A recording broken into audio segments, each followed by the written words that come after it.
if you're, say, like you're new to security or you are an open source maintainer who's curious about how you can have better security practices, or perhaps you are responsible for, in your company, for how you consume more secure software, or perhaps you want to contribute to open source but you don't know where to start and you want to think about security, yeah, then stick with me. You may learn a few things, and maybe around security focus that could be along the lines of what you're thinking about. Kind of take a little detour. I've been reading a book recently. It's about Henrietta Lacks, a 30-year-old African-American woman who was diagnosed with cancer during 1951. And during her treatment, they actually extracted cell cultures. And over time, the problem before that, people had a really hard time creating cell cultures that could live outside the bodies. With her, they were able to get cell cultures that were lived indefinitely. And what this means is like turbocharged how people did cell research. And then over time, a lot of advancements in research has happened, including things like the polio vaccine. And it's pretty interesting, a lot of things that happened, and her cells have been shared with other researchers all across the world. And there are many ethical questions that went around how her cells were used. But I want to focus on one particular area. And what they found is, as this new field of cell culture research was happening, they found that they needed a way to basically be able to know that the cell lines that they were using were actually pure and uncontaminated. So they created this sort of like repository, this cell bank of original cells that they could then do further research on. And all seemed like well and good. They created like this maximum security way to work with cells. But in 1966, so this happened in the 60s, and in 1966, what they then found out from a researcher who stood up and said, oh, I think that I looked at 18 cell lines that you've been doing a bunch of research on, and it seems like there's a genetic marker in all of them. It can only happen with African-American people, and even then it's rare. And that kind of floored everyone, and they found out that HeLa, which is what they call the cells that came from Henrietta Lacks, had a way of spreading so much that they mixed it with other cell lines, and it basically blew away some of the assumptions they had made. And they found out that almost like a decade's worth of research and millions of dollars had been basically wasted only because they had made an assumption that the cell lines that they had put on this vault were secure.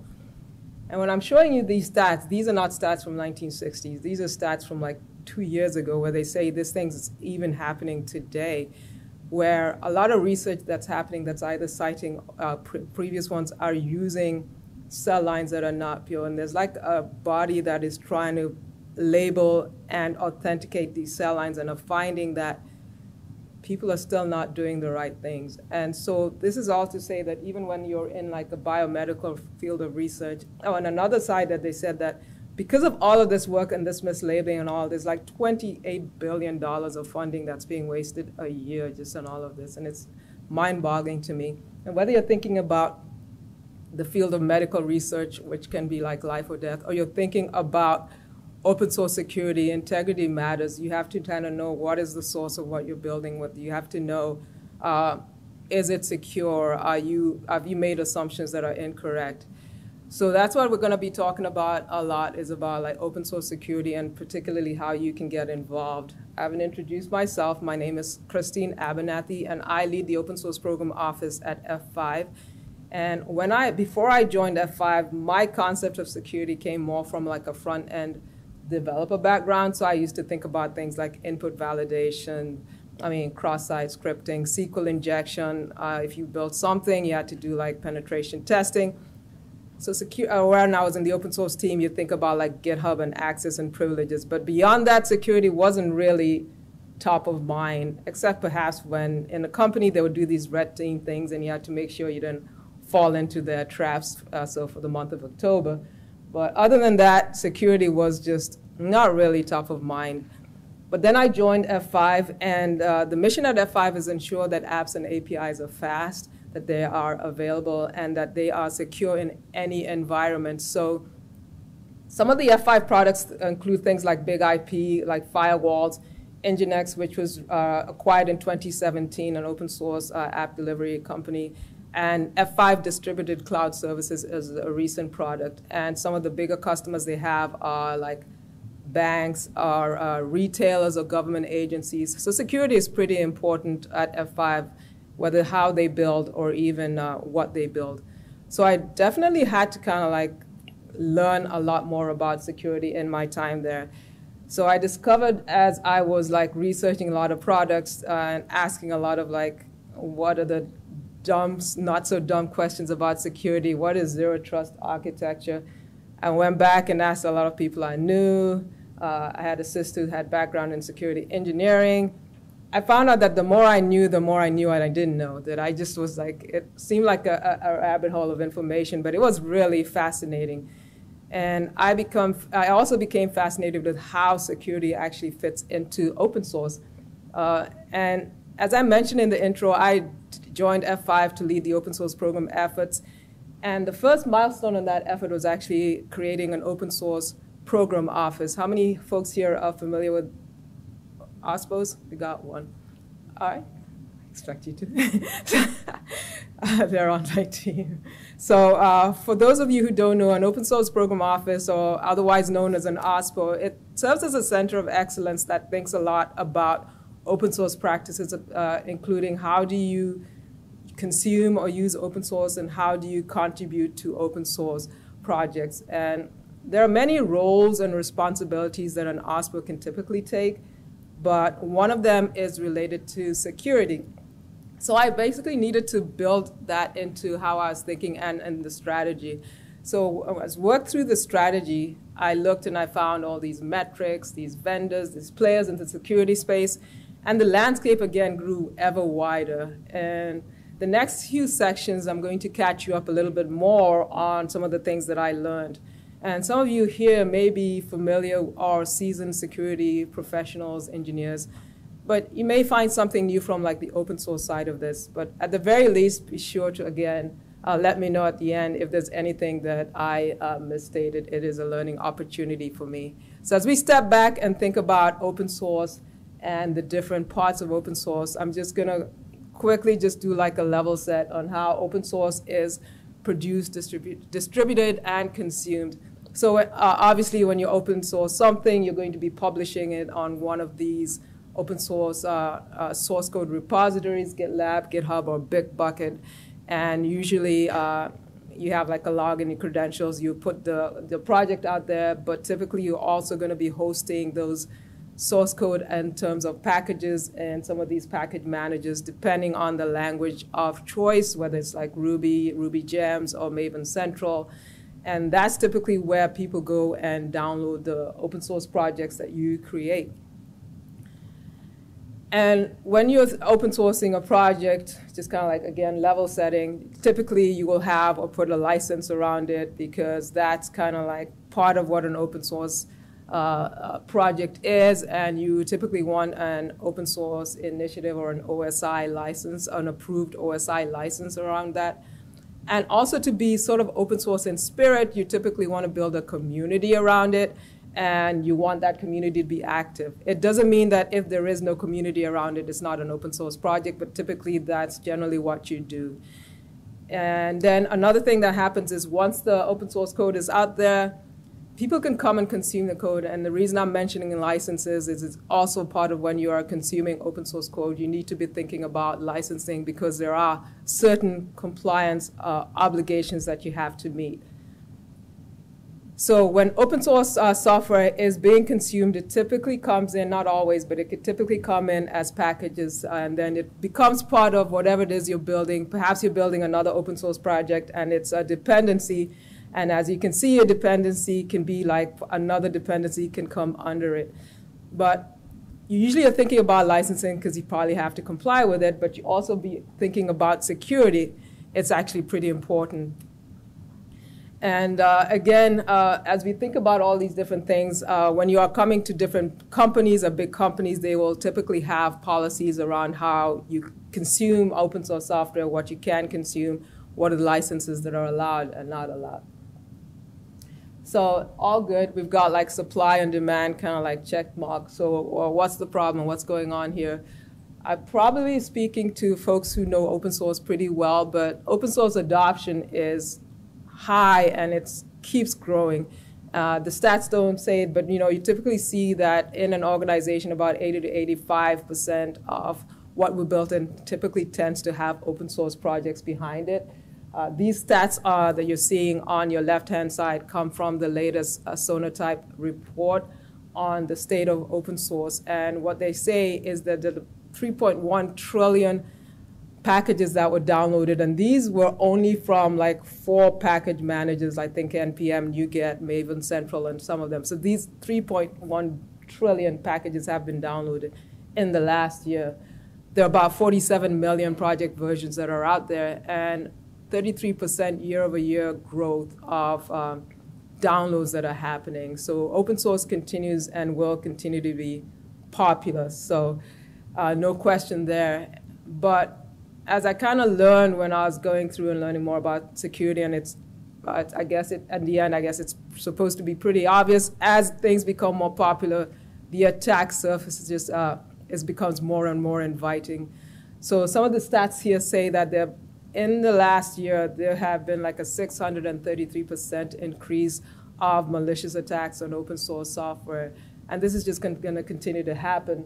And there's also, when they did some like research reports on asking some folks who bring in open source software how confident that they are in some of like the dependencies, there's very low confidence. And the average, there was a census report that has happened with Harvard, which says that it takes quite a long time to actually address some of the vulnerabilities. And another interesting stat, there's 136 people are responsible for only about 80+% of the lines of code that are in the top 150 packages. So it seems like there's very few people that are producing a lot of the code, and there's a vulnerability. So it's pretty complex, a lot of things that are happening, and it's because of these different attack surfaces that many different kinds of exploits have been happening over time. And obviously this is just a select, just to showcase some of them. One of the early ones you may or may not know, it was called Heartbleed, and it was targeted at OpenSSL because some of those maintainers didn't have like a lot of different support with them. So that was like a major one, and SSL is basically used, and OpenSSL is basically used across the whole of the internet. So it was pretty bad. But even since then, a lot has happened. One like event stream was an interesting one because it was a popular JavaScript library where a maintainer kind of let somebody else gave a dependency that was used by event stream was then a dependency was injected inside that was not expected, but it was like a benevolent maintainer allowed somebody to inject code, but it was not maliciously. It wasn't intended. Another example like Colors, which was like famously almost like a protest, sort of like they call it protestware, where a maintainer actually created like an infinite loop within their project, protesting the ways of which open source ecosystem works. Log4Shell, a lot of people know about that one, but again, that has actually kind of been like a really key one in terms of like waking up a lot of folks who were not thinking about open source pretty well. But there's so many different types of open source exploits that happen that are very interesting. There's one like, a few that I've kind of learned about recently, one called typo squatting, where say you're bringing in a dependency, and your dependency that you're expecting has a name like Django, DJNGO. They might pull in a whole bunch of like packages with similar names, maybe misspell it a little bit, and then put code that kind of works, but then they also inject malicious code. There's other kinds of like exploits like dependency confusion, where you may have private repositories, private like packages that you're using internally in your company, but what the attacker might then do is actually create another, on a public repository, a package with a similar name, but have a higher version, and then you bring it into your internal system, and that kind of like causes like a vulnerability. So there are very many different ways that people are doing things, and it's getting more interesting over time. So I like this framework that comes from the supply chain levels, software artifacts, or SALSA as it's called. It's a framework that I'll touch on in a little bit, but they kind of like section out threats into sort of 3 sections. Build, source threats, we've got like build threats and dependency threats. So when it comes to source threats, what are the things that can happen while the code is actually being written and it's being checked in? For example, do you actually have somebody else reviewing your code? And is the person reviewing your code within your same organization, or is it like from different organizations? These are some things to think about. Perhaps this might have prevented some of the other attacks that we talked from happening. When you have like, what are some of the things that you're doing around that? Is your source repository, has it been compromised? Who has access to, say, if you're using GitLab, who has access to the code that you have in there?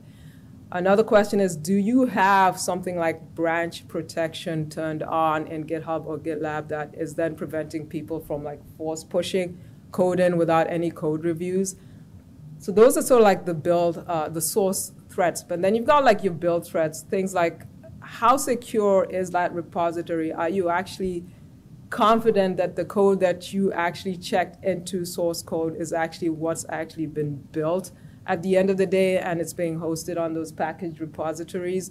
Who has access to those package repositories? Did somebody actually take over your account credential and then actually built a bad package over there?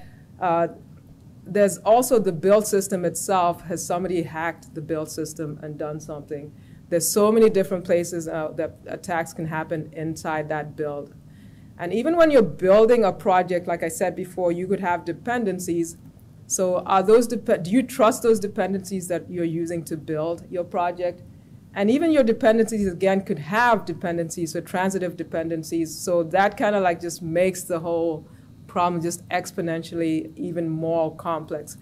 So even when you're actually like building things and those dependencies, what are all the checks and balances? Do you have, if somebody checks in code, do you have continuous integration or do you have tests or automated tests that are checking that you're not doing the wrong thing?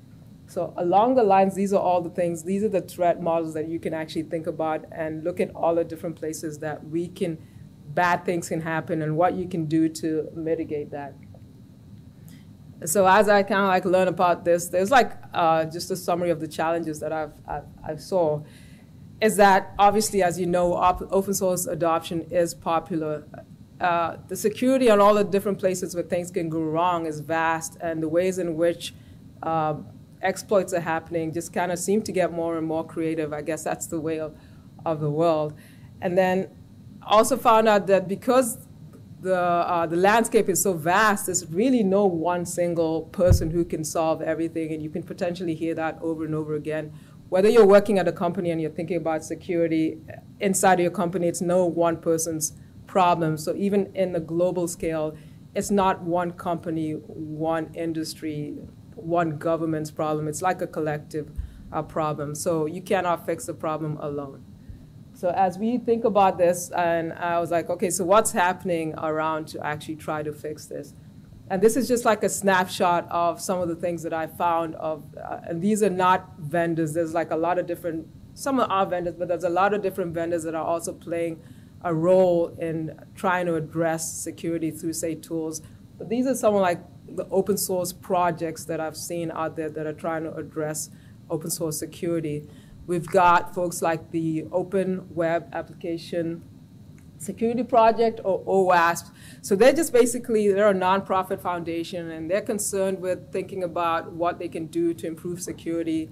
And one of the popular things that they do is every year they publish, for example, the OWASP Top 10, and to give web application developers sort of like what are the top 10 threats that they need to be aware of. And if you are a web app developer, you probably want to go there and make sure that the code you have is actually not exploitable by any of the things that they point out. There's some like the MITRE attack. They are a global, they have like a knowledge base of all of the different types of adversary tactics that are possible out there. And they look at all the real world examples. So that was another interesting one. SafeCode, Safe Code is, they actually create like engineering content on demand that you can bring into your teams if you want to teach them about security engineering. Open Source Insight or devs.dev, they are a place where you can actually go and look up metrics for insights of how a dependency is secure. You can look at the vulnerabilities that have been reported. They bring in content from many different places and put it in one place that's actually easy to look at. We've got the security knowledge framework. So they actually create like a web application where you can have like hands-on training to practice some of like the common exploits that can happen, and it basically teaches you about security. Cyclone DX and SPDX, similar in a way, but they are concerned with how do you know what your dependencies are. So when, say, Log4Shell, when that happened, a lot of people were scrambling to know, do I have this in my system? Do I have the version that is under attack? And so if you had something that could tell you what you're building, you would be able to do that. So they help you kind of like create that information through things like a software bill of materials. OpenChain, they think about things like license compliance, but they also have information and guidelines for how to practice secure development. Sustain OS, Sustain is basically around how do you think about sustainability for your open source ecosystem and your projects, because that's actually pretty key and important. The Continuous Delivery Foundation, they are looking at it from like the build pipeline point of view. What can they do to secure that actually part of it? And first, it's a place where they think about things like common vulnerability scoring. So when you have a vulnerability, you're able to score it. And from there, you can tell what is the criticality of it. CHAOS. So CHAOS is Community Health Analytics. There's a lot of acronyms. Community Health Analytics and open source software. And it's a Linux Foundation project. And they think about project health and project matrix. And they have different projects that can say, like, if you're thinking about, say, diversity, how are you measuring diversity? What are some different metrics that you can be thinking about? So they do that as well.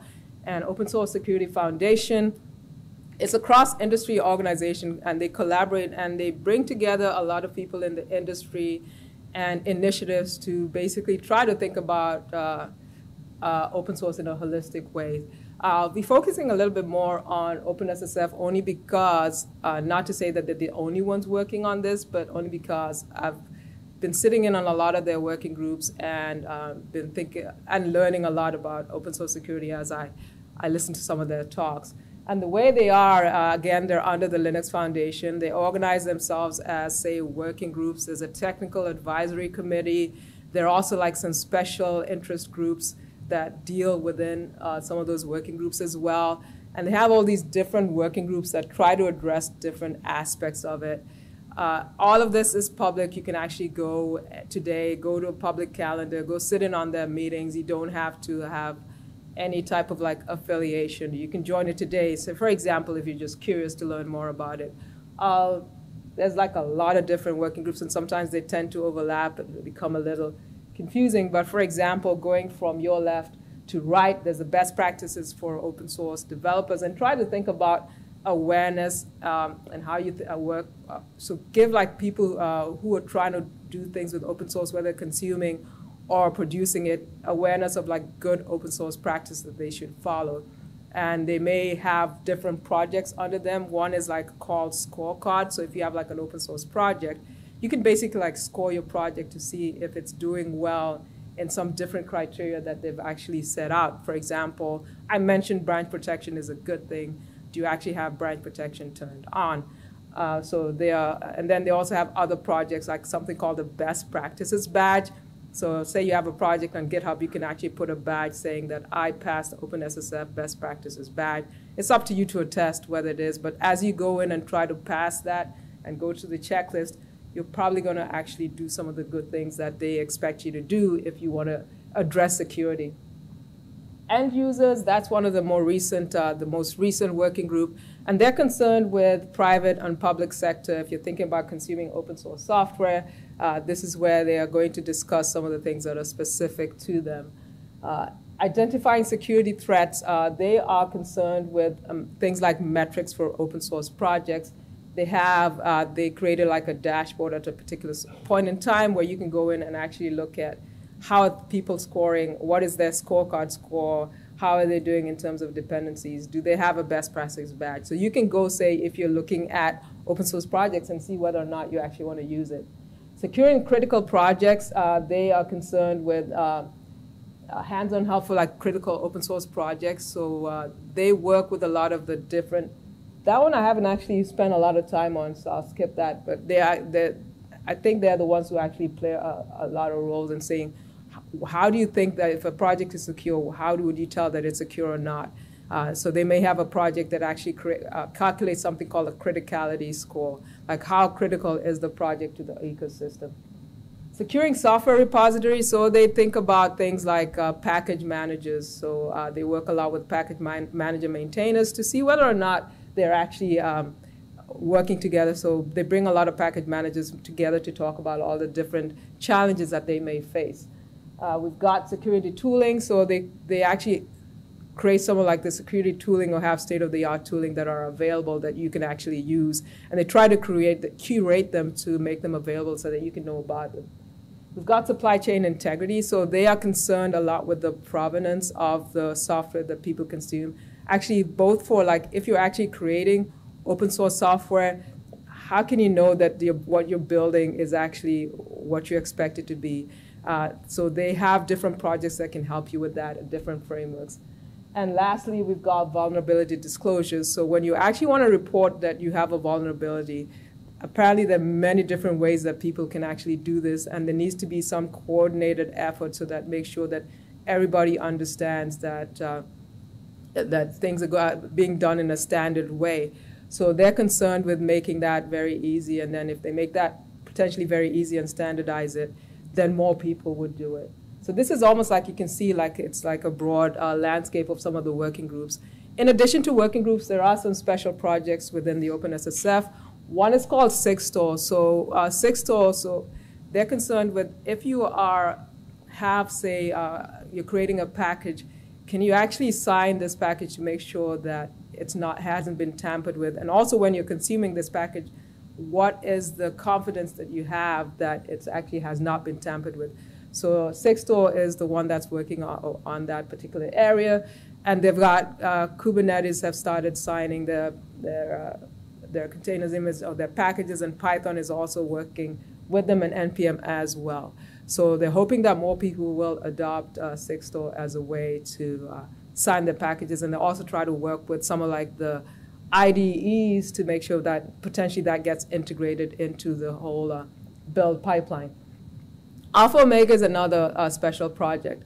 So Alpha Omega is a play of Alpha where they try to work with some of like the more critical projects, and Omega where they try to say provide like advisories and help a lot of the different maintainers on like say a tail end of projects that are still critical, but perhaps when they work on those tail end of projects, they might create some best practice, some guidelines that could helpfully potentially help the entire ecosystem. So what they've done most recently in, say, Alpha Omega, we've got OpenJS. They've been doing more of the alpha work on this in the beginning because it's a lot more hands-on. So there's a lot more partnership work that's going on. So they've done some work with OpenJS, specifically providing funding and resources. So Node.js is one they've worked with. jQuery, they started working with them. Python and with Eclipse. So with, say, Eclipse, they advise them and say, for example, hey, you may want to check, say, scorecards. Why don't you run scorecards, see how your project's doing? Why don't you then go ahead and remediate whatever or fix any high critical issues that you find? And they give them advice and also funding to help them do that. And sometimes that funding goes against actually hiring somebody who can focus more on full-time. So it's good that they're working with all of the different foundations to help with some of this as well. Some of the things that I've seen that I would say features in the time that I've been sitting on a lot of these working groups that it seemed to have like broad company support, which is pretty well. When you sit on these meetings, there's a lot of big tech companies that are in there as well. And some of these companies are actually contributing some of the ways that they do work. So for example, SALSA, which is supply chain levels for software artifacts came from Google, and there's another project that's also coming from Microsoft that actually sees how they do things at scale, and then they contributed to these different working groups. There is also, it's interesting to see the fact that, for example, some of the package maintainers and some of the different groups, they come together in these settings. So say the Ruby Gem and Gradle and some of those folks who are interested in securing the software repositories, they come and talk about some of the challenges they have with, say, multi-factor authentication or MFAs, and try to share best practices amongst each other. I've also seen a mix of personas in some of these different groups. Everyone from security researchers, community managers, people who are into educators, teachers, software engineers, folks from the OSPO. It's a really large and broad mix of folks who are coming together to solve this, which is actually pretty good because this, again, as I mentioned before, is not something that you can solve alone. So this kind of went a side story into some of the things that I also saw recently between what the OpenSSF and the US government was doing. And this kind of a quick timeline of what I've seen happen over the last about year and a few months. So on the heels of a SolarWinds attack, and the SolarWinds wasn't really an open source project, but when it comes to supply chain security, it can be open source and also not open source. But on the heels of the SolarWinds, the US government it issued an executive order with some directives and some guidelines of what they wanted to do to reduce cybersecurity risk. This was in May 2021. And on the heels of that, one of the things that they said is that they wanted something called a software bill of materials created so that they would know from what they were buying that whether it's open source software, what was in it, which makes sense because if you have if you want to consume or eat something, you want to see the ingredient list. So software bill of materials is basically that. So some government agencies like the Cybersecurity and Infrastructure Security Agency and others like the National Institute of Standards and Technology, they went off and created the minimum SBOM that they wanted anyone who sells to the government to comply to. So this actually kickstarted a lot of maybe different companies thinking a little bit more about how do we produce SBOM, because if we're selling to the government, we need to do this. So that was then earlier in January this year, there was an open source summit that was convened at the White House where they brought a lot of different leading industries to talk about, okay, so we've got SBOMs done, and I know you're starting to work on some of these different things, but what can we do as a whole to try to address these things? And out of that, there was a lot of discussions about all the different areas that they could improve on.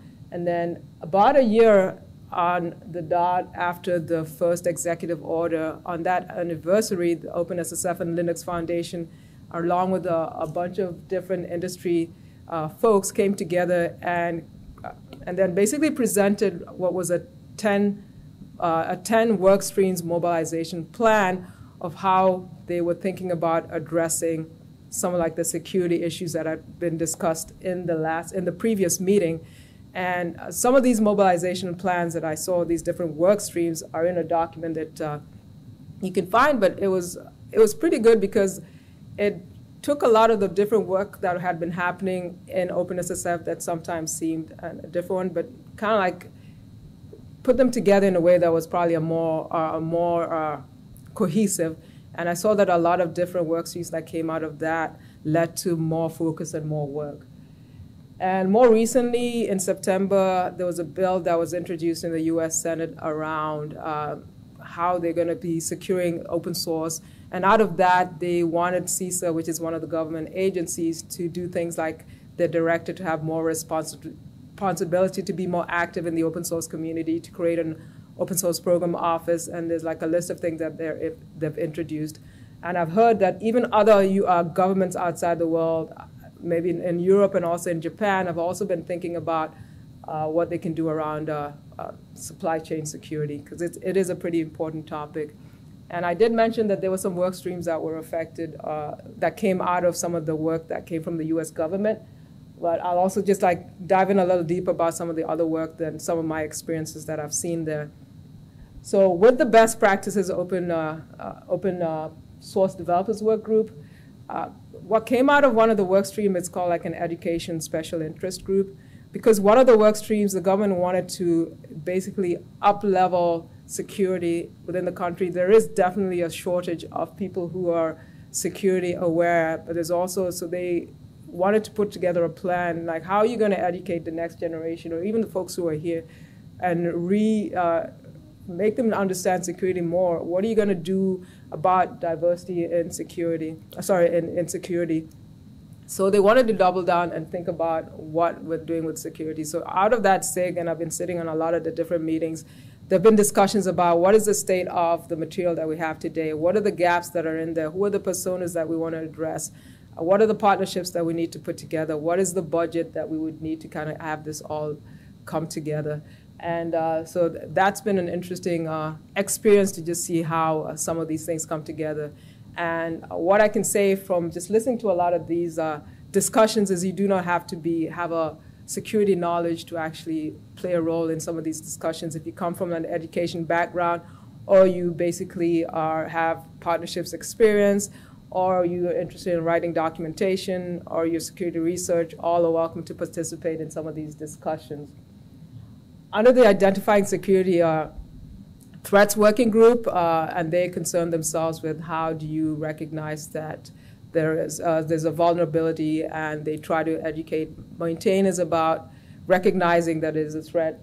There's a metrics dashboard, SIG, and that was another one of the work streams that came out of the government meeting. So there's a dashboard I mentioned that was there that allows you to tell whether or not a software is secure, but this SIG is trying to figure out what more can be done to make sure that this information is consumable. Because if you see a lot of different dashboards, sometimes there's a lot of data, but sometimes you don't know what to do with this data. It might be a lot coming at you, but even might be some data missing.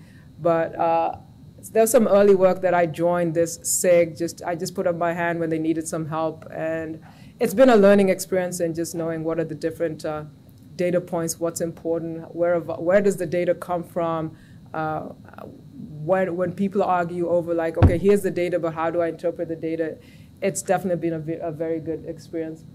I mentioned that with the securing software repositories, the package maintainers, and just listening to them and the issues they have about, I didn't know it was such a problem that people tend to lose their cell phones and MFA and then get locked out and all of the different things that can go wrong, but these are the kind of things that you realize that, at least from this working group, that some of the issues or some of the challenges around security are more about like how do you work with the community and the people aspect of it. Supply chain and integrity, SALSA is one of the sub-projects that are under there that are pretty interesting. So if you are actually producing software, you probably want to think about like what are the different SALSA levels. So it could be, there are like 4 levels, I believe, and each level has increasing levels of complexity or things that you need to do. For example, one of them could be, are your builds reproducible, which is actually pretty important. Do you have like a hardened repository system? So they have like all of the different frameworks for how you can potentially produce software so that if somebody can know for a fact that what you're building is actually secure and what you're consuming is as well.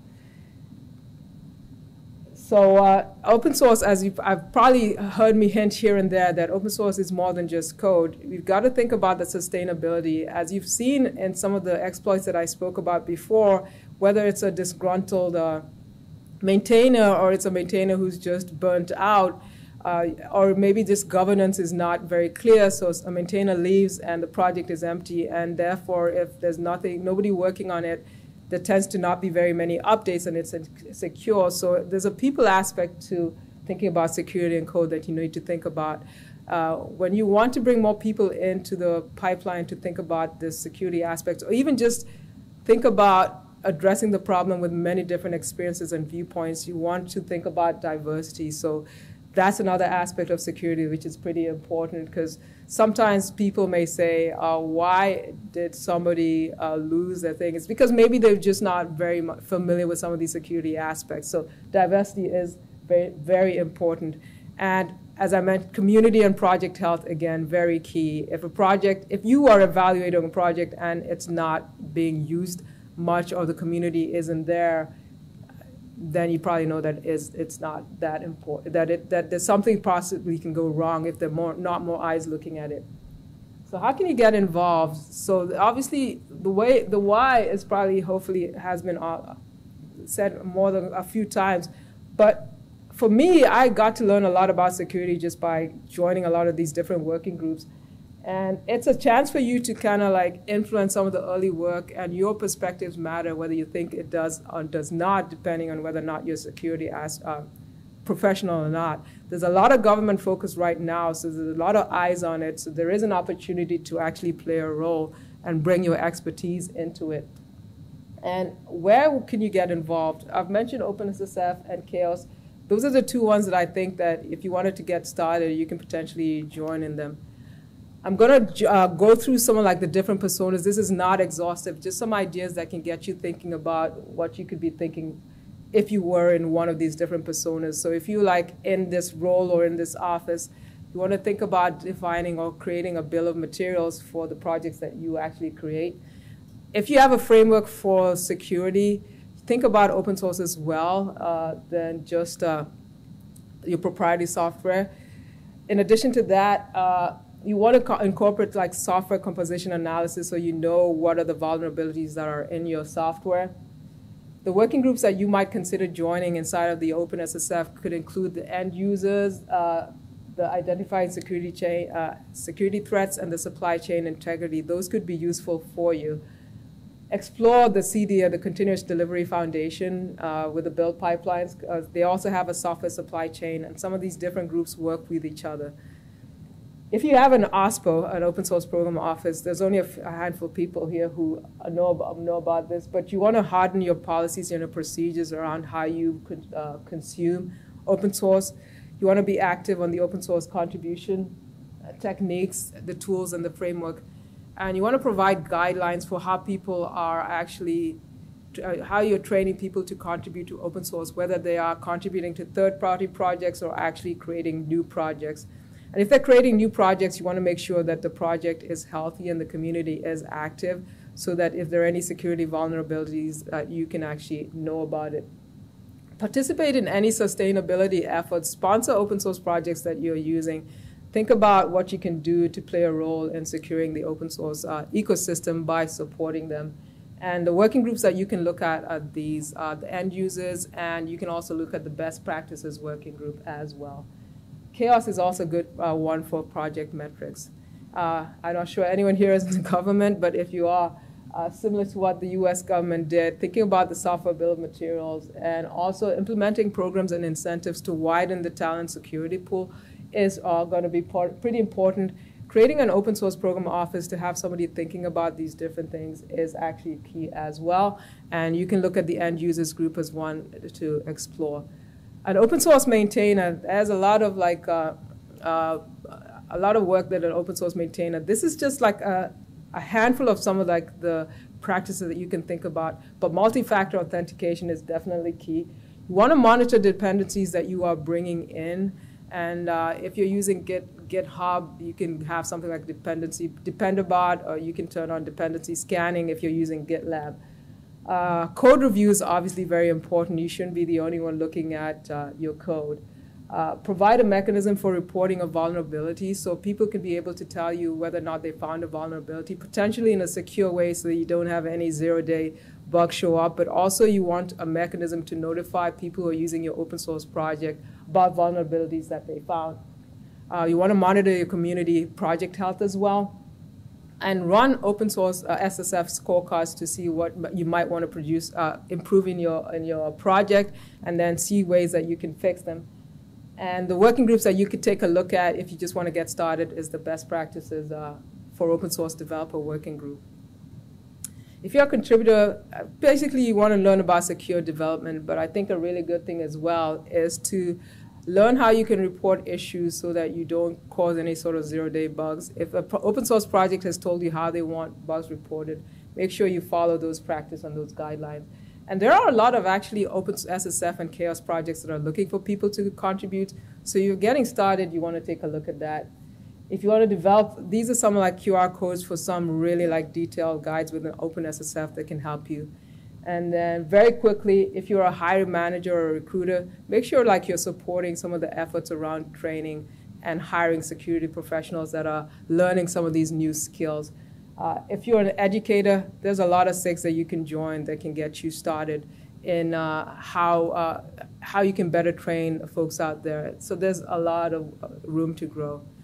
So some of the key takeaways I have is that the government is actually really focusing on the secure supply chain around the world, and the demand is high, so this is a really good time to get involved. You can contribute to securing the supply chain in many different levels, whether you're like on the level of a CISO, or you're a project maintainer, or you're an educator. There is room for you to actually get involved. You don't have to be a security researcher, a security expert to jump in, and it's a way for you to learn more about the industry and what's going on. So this is a solution that needs to happen together. It's not just one person's problem to solve. It's a collective effort, and hopefully it'll happen on in the open. So hope you're willing to, and want to join the efforts. Let's go and make open source much more secure. So with that, thank you for taking time to listen.